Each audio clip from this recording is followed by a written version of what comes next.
Bentar, kita berdoa ya.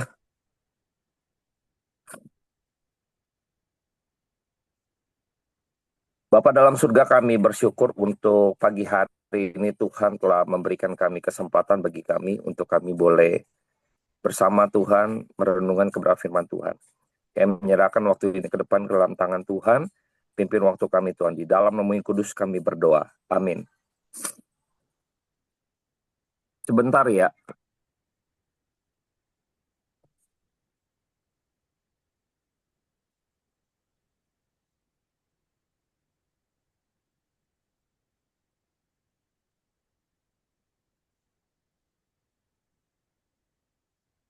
Kita akan coba membahas di dalam kebenaran firman Tuhan. Saya coba membagikan beberapa poin penting yang sebenarnya terkait dengan.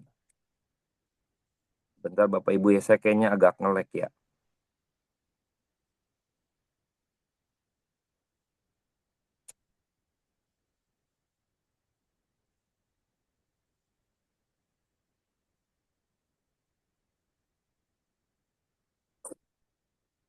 Tunggu ya Bapak Ibu ya, ini saya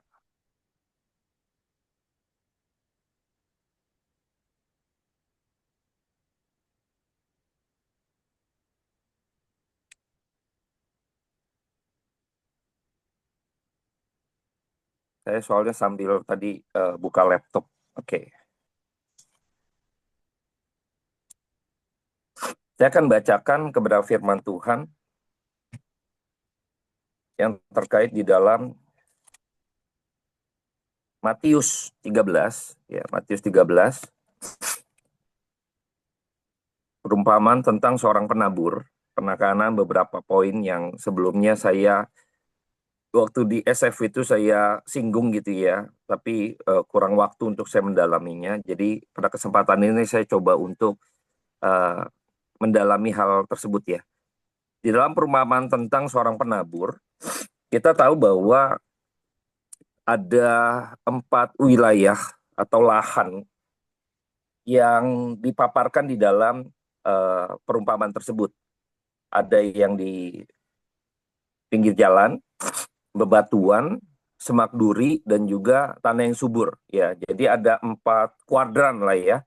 Ada 4 wilayah di mana kita akan pelajari beberapa hal penting yang mungkin dibahas juga di dalam Injil lain seperti Markus, Lukas. Tapi saya coba ambil di Injil Matius.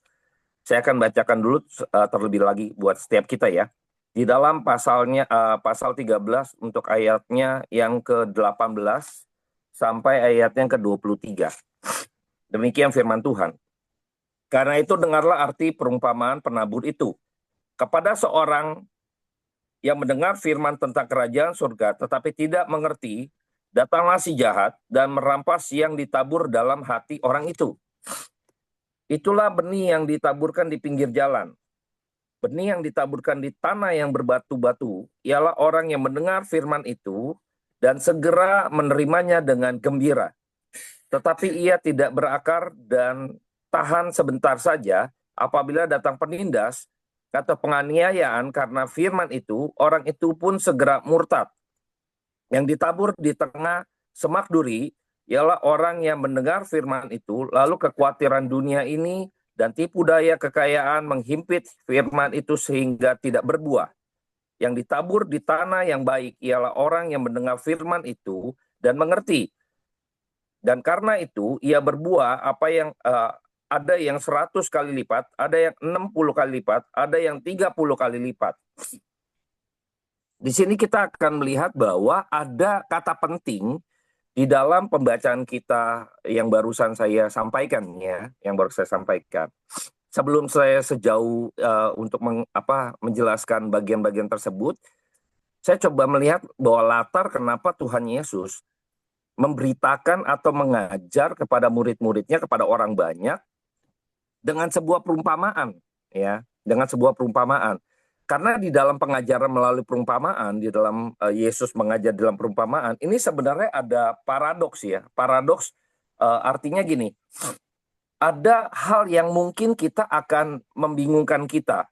Yang pertama adalah waktu Tuhan Yesus memberikan pengajaran lewat perumpamaan, sesungguhnya perumpamaan yang dipakai oleh Tuhan Yesus biasanya relate dengan kehidupan mereka sehari-hari. Misalnya kan mengenai biji sesawi, mengenai ilalang dan gandum, mengenai penabur tadi benih gitu. Itu sesuatu yang dekat dengan mereka, ya. Sesuatu yang dekat dengan mereka. Mengenai domba yang hilang, itu sesuatu yang dekat dengan mereka, ya. Sesuatu yang akhirnya akan memudahkan bagi kita sebagai seorang pendengar, akan lebih seperti relate dengan kehidupan kita. Dan saya tahu ini gitu ya. Jadi ini kayaknya dekat dengan saya sehingga saya mudah untuk menerima atau mencerna. Nah ini perumpamaan ya dengan cara demikian. Nah tapi pendekatan ini juga, nah paradoksnya adalah justru dengan perumpamaan membuat pengajaran ini tidak mudah untuk dipahami. Nah ini paradoksnya.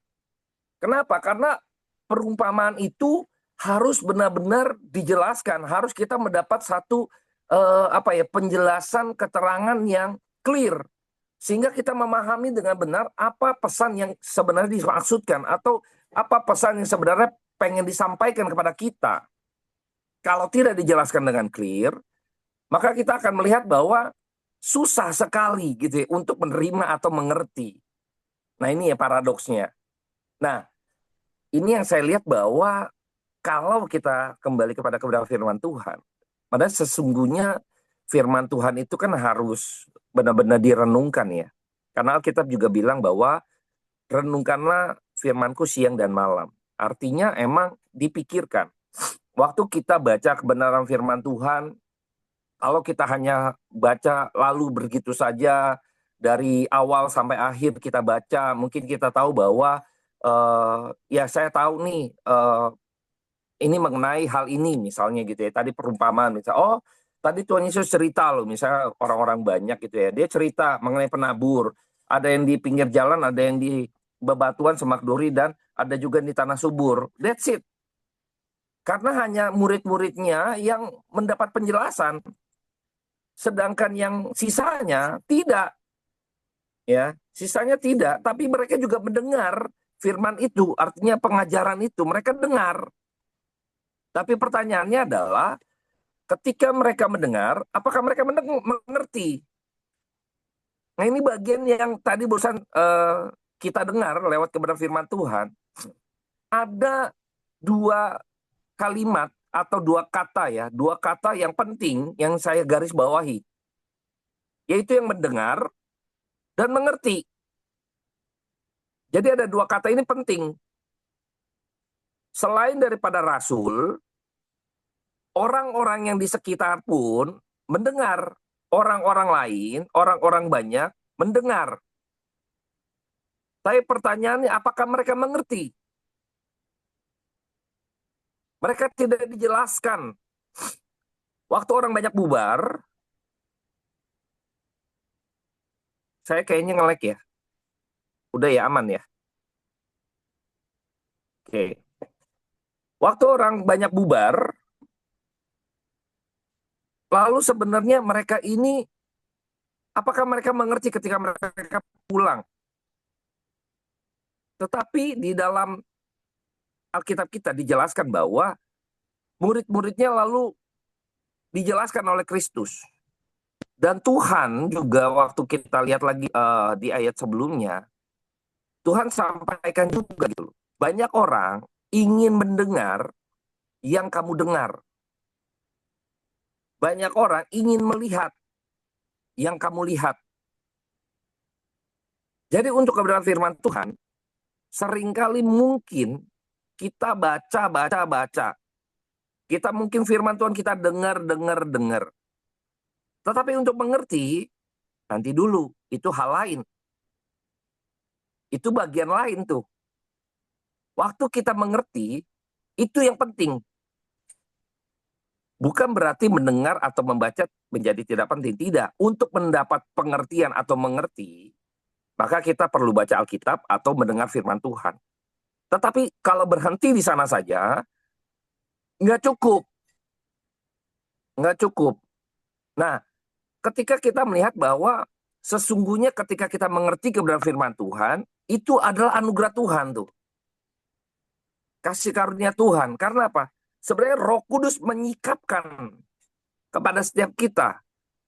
Makanya waktu baca Alkitab untuk mengerti, tadi bagus ya ada poin rendah hati ya, waktu belajar teman-teman yang ada di luar sana di saat ya. Ada kerendahan hati.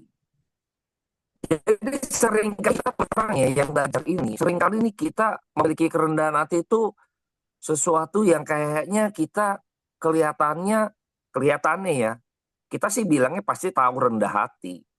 Tapi sebenarnya kita nggak rendah hati kadang. Kenapa? Karena seringkali, saya udah tahu, saya udah tahu, saya udah tahu. Ya.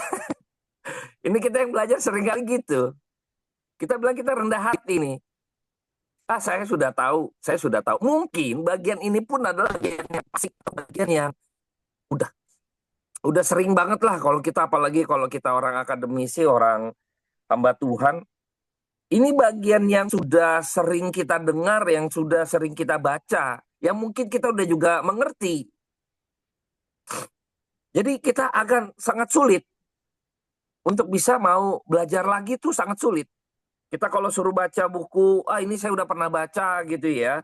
Ini sudah baca, pertanyaannya kan, kita ngerti sejauh mana? Kita sudah mengerti sejauh mana? Kita sudah mengerti sedalam apa? Ini seringkali susah ya. Kalau orang nggak rendah hati, Tuhan nggak mau sikapkan tuh. Ya, Tuhan nggak mau sikapkan sesuatu pengertian yang baru buat setiap kita. Karena saya percaya bahwa firman Tuhan itu kan adalah perkataan Allah yang tak terbatas.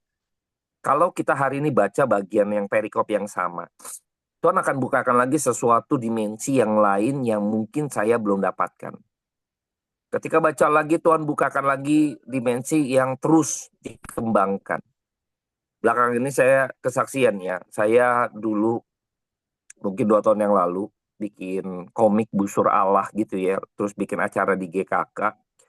Saya bahas bagian-bagian mengenai Nabi Nuh atau Bahtera Nuh. Saya pelajarin, terus waktu saya baca-baca lagi, saya dapatkan sesuatu yang lain. Tapi di perikop itu juga, bayangkan ya, di perikop itu juga ada dimensi lain mengenai penebusan, mengenai payment gitu ya. Mengenai kenapa sisi dalam dan luar itu harus dilapisi dan ternyata kalau dibahas lagi dengan bahasa aslinya, ini ya maksudnya, ini ya maksudnya ya. Nah ini dia nih, ya.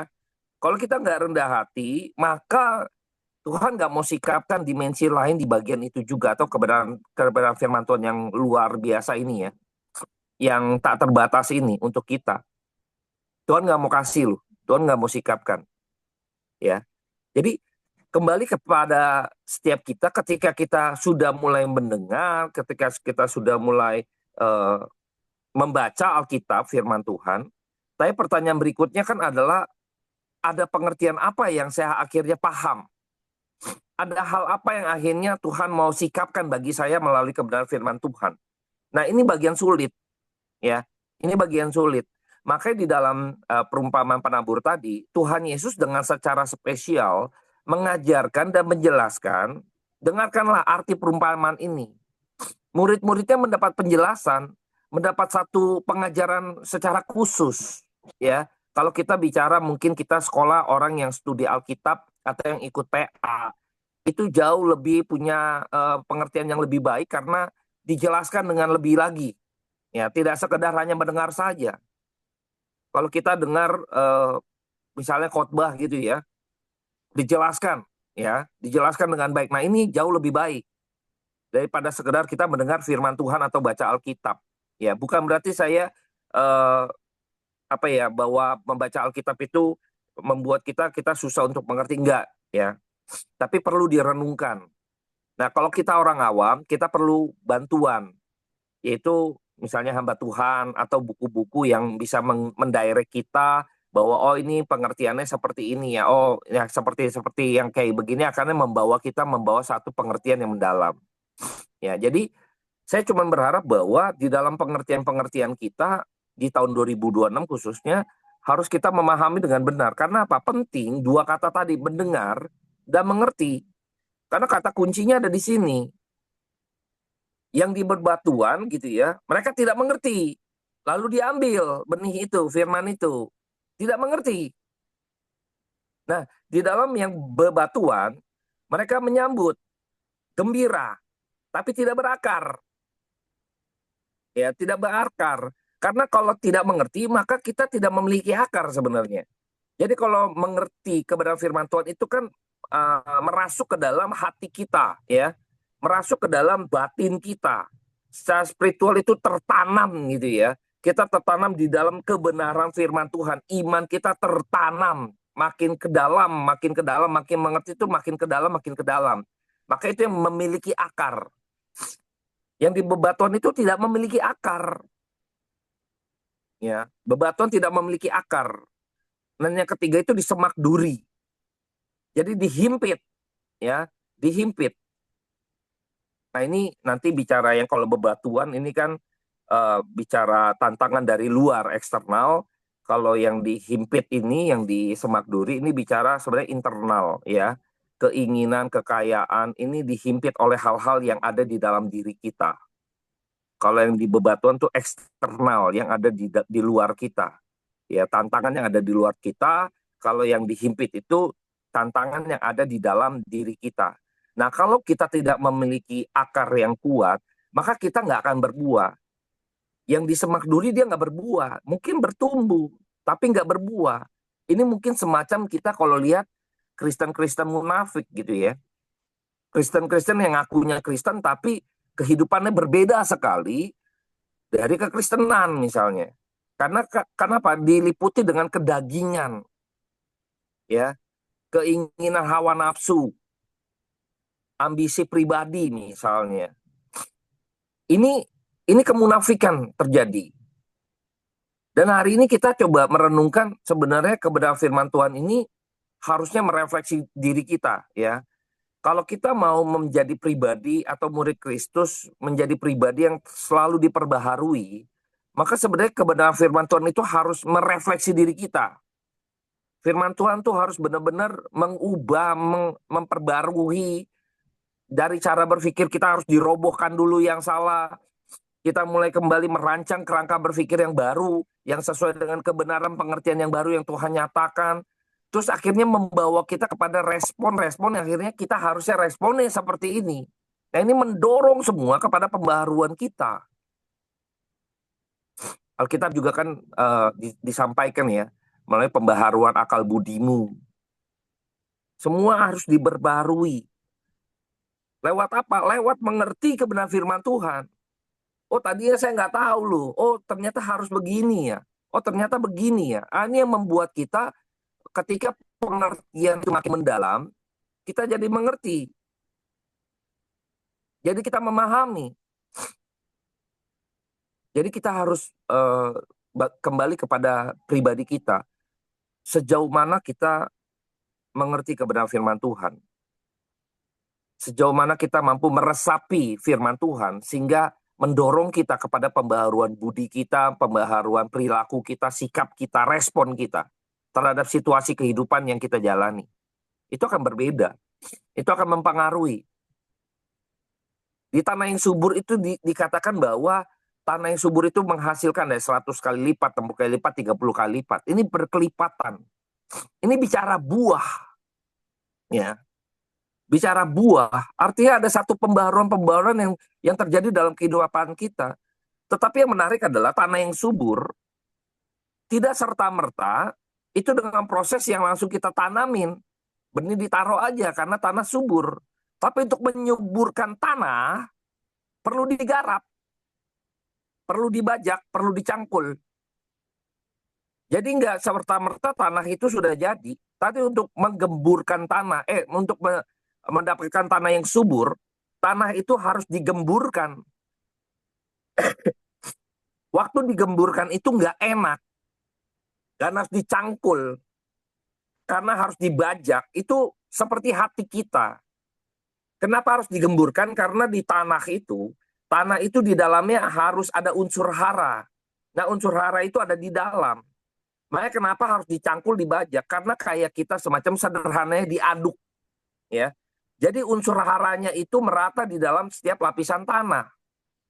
Jadi pada waktu benih itu ditaruh, maka dia mudah mencapai unsur hara karena unsur haranya itu udah kita angkat, kita bolak-balikin, udah kita aduk. Karena unsur hara itu ada di dalam.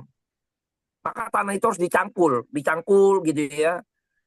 Jadi bisa keaduk. Jadi unsur haranya tuh ada di berbagai lapisan sehingga benih yang ditaruh itu akan mudah mendapat unsur hara. Terus semakin dalam dia akan cari lagi unsur hara.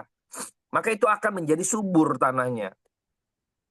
Tapi waktu digarap hati kita, siap gak hati kita digarap oleh firman Tuhan? Firman Tuhan itu kan firman Tuhan yang sejati itu harus mengkoreksi diri hidup orang Kristen. Harus itu. Ya, harus. Seringkali kita mendapati diri kita pada waktu kita mengalami kesulitan misalnya ya. Yang nggak salah ya, ini nggak salah ya. Cuman saya harap kita perlu seimbang aja. Kita rindu untuk mendapatkan kekuatan. Kita rindu untuk mendapatkan satu penghiburan. Pasti. Kita rindukan itu. Tapi kita lupa. Sebenarnya adakah teguran Tuhan dalam diri saya? Kenapa ini terjadi? Pernah gak kita renungkan bagian ini? Oke lah, mungkin di saat kita mengalami sesuatu yang berat gitu ya, sesuatu situasi yang tidak mengenakan, kita butuh penguatan, kita butuh penghiburan dari teman-teman, rekan-rekan gereja, hamba Tuhan dan sebagainya. Oke, that's it, benar. Tapi luangkan waktu, nggak harus hari itu juga atau kejadian itu juga. Sempatkan setelah itu berlalu dan engkau cukup kuat, coba pikirkan refleksi dalam diri. Kenapa hal ini terjadi? Adakah dosa yang saya lakukan? Adakah hal yang tersembunyi saya sembunyikan daripada Tuhan? Adakah sesuatu yang jahat motif saya atau apapun itu? Cari itu. Kita berani atau enggak? Ini refleksi. Dan kalau ini ada keberanian ini pun dari kuasa Roh Kudus. Ya. Nah, ini sungguh kalau kita mengerti sampai sejauh ini, mungkin kedewasaan iman kita juga sampai akhirnya ketika bad things happen, sesuatu yang buruk terjadi, mungkin kita udah sampai sejauh ini merenungkan yang sifatnya reflektif. Adakah dosa, adakah motif, adakah hal yang tersembunyi yang saya secara tidak sadar atau secara sadar saya tidak mengakui di hadapan Tuhan. Kita sampai sejauh ini. Inilah bukti iman kita yang dewasa atau bertumbuh. Yang 100 kali lipat, 60 kali lipat, 30 kali lipat tadi. Sampai sejauh itu. Inilah yang membawa benih tadi itu masuk menghisap unsur hara. Sehingga bertumbuh. Karena ngerti. Udah nggak lagi coba untuk mengasihani diri. Ya saya ini malang ya hidupnya. Saya ini susah ya gitu ya. Mengapa cobaan itu begitu berat segala macam. Jangan-jangan ada kesalahan saya yang saya lakukan. Yang sebenarnya Tuhan mau tegur. Tapi kita selalu banyak mengasihani diri. Ini bukti kita, kedewasaan kita belum cukup dewasa. Belum cukup dewasa. Tapi kalau kita semakin dewasa, kita akan merefleksi. Berani merefleksi diri. Berani merefleksi diri itu penting. Itu menunjukkan bahwa saya semakin dewasa. Ya, saya semakin dewasa. Mampu menerima kritik. Ya, kalau orang nggak dewasa, sedikit dikritik langsung wah gitu kan, ngamuk gitu. Ketahuan tuh. Orang yang kurang dewasa itu arogan gitu ya. Arogan tuh bukti satu. Arogan itu salah satu bukti juga bahwa orang itu kurang dewasa gitu ya. Wah langsung beriak gitu kan. Ya kayak gitulah ya. Kalau misalnya air yang dangkal itu kan beriak ya. Air yang dalam itu justru tidak beriak. Ini pepatah kan. Nah kita sejauh mana? Kita sampai sejauh mana kedewasaan kita? Kehidupan kekristenan kita, adakah kita di tanah yang subur? Dari keempat tadi, mungkin kita bukan yang di pinggir jalan gitu ya. Mungkin kita juga bukan yang di bebatuan lalu kita murtad. Mungkin kita bukan itu. Saya ambil positifnya gitu ya. Saya ambil satu wilayah yang mungkin kita tipis-tipis lah. Apakah kita di Semak Duri atau benar di tanah subur pertanyaannya? Kita bisa merefleksi diri kita. Cirinya apa dari dua wilayah itu? Dari dua kuadran itu? Cirinya adalah yang satu bertumbuh tapi tidak berbuah. Yang satu bertumbuh dan berbuah. Ini cirinya. Cirinya ini, kita sudah menghasilkan buah apa? Ada buah-buah roh, ada buah pertobatan, ada buah pelayanan, ada 3 macam itu. Adakah 3 buah itu dihasilkan oleh kita? Buah pertobatan.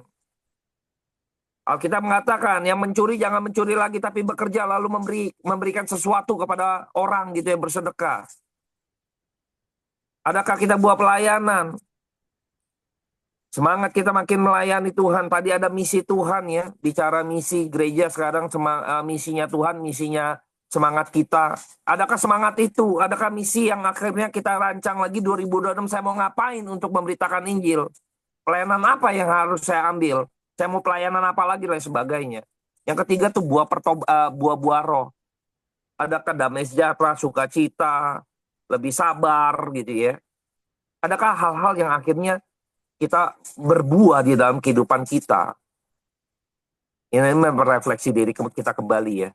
Ini hal-hal yang saya pikir kita perlu renungkan kepada firman Tuhan. Kita perlu membekali diri kita. Dan yang paling sulit adalah bagian ketika saya harus menginterogasi diri saya sendiri di hadapan Tuhan. Berani mengkoreksi dengan keras, menanyakan lebih dalam tentang diri saya. Adakah sesuatu hal yang bikin ketidakberkenanan di hadapan Tuhan yang saya lakukan? Nah, bagian ini yang paling sulit. Tapi semakin dewasa kita sampai sejauh itu. Mari kita berdoa. Bapak dalam surga, terima kasih buat kebenaran firman Tuhan yang boleh kami dengar Tuhan. Boleh kami pahami. Tuhan, bantu kami untuk kami bertumbuh di dalam pengertian-pengertian baru di dalam kebenaran firman Tuhan. Hamba-Mu berdoa mohon belas kasihan daripada Tuhan agar kami semakin hari berani untuk mengkoreksi diri kami di hadapan Tuhan, berani untuk benar-benar dengan tajam boleh membawa diri kami kepada pengakuan yang besar di hadapan Tuhan terhadap apa yang mungkin kesalahan kami, ke hal-hal yang mungkin tidak berkenan di hadapan Tuhan, untuk kami bawa kepada Tuhan. Sehingga ada pembaharuan di dalam setiap akal budi kami dan perbuatan kami, Tuhan. Dorong kami untuk makin dewasa di hadapan-Mu ya Bapa. Hanya di dalam Nama Yang Kudus, hamba berdoa dan berucap syukur. Amin.